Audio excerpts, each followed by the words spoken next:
there are quite a number of them that are on ground. So let's give you some updates on some of them that are already in the field for these elections. Barely 24 hours to decision day, the Independent National Electoral Commission is upbeat about this election to elect a new president and National Assembly members. A total of 87.2 million Nigerians out of 93.4 million registered citizens are eligible to vote, being the number of collected permanent voters' cards.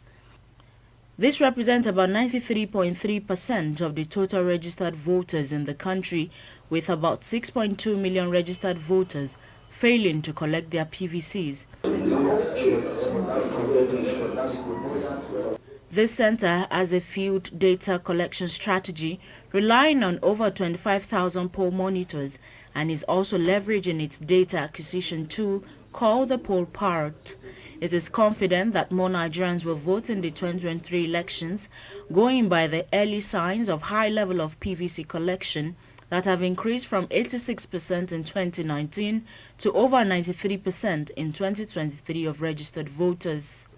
The director and coordinator of the response room is, however, particular about the need to build permanent structures to improve electoral outcomes and democratic participation.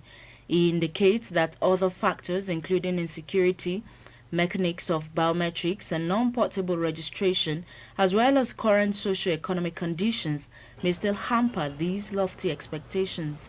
It is projected that both Southeast and Northwest may experience lower voter turnout due to security situation, but the monitors are highly optimistic about other regions of Nigeria. We'll have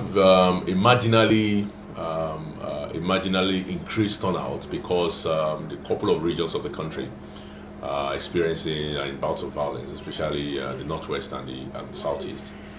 However, two regions or three regions are showing signs of increased turnout: Southwest, Northeast, and the South-South.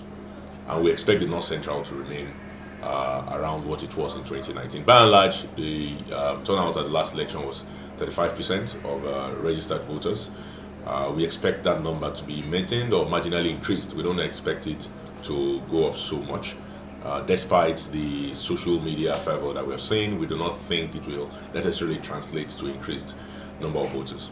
Pointing to a future where data drives decision-making and political behavior, Mr. Oluwagbemi calls on state institutions to provide a level playing field, while both the securities and INEC should not disappoint Nigerians as they troop out for the next few weeks to elect their leaders.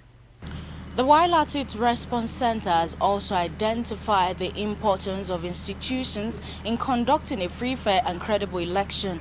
It also advised all political parties to abide by the rules to ensure each free election.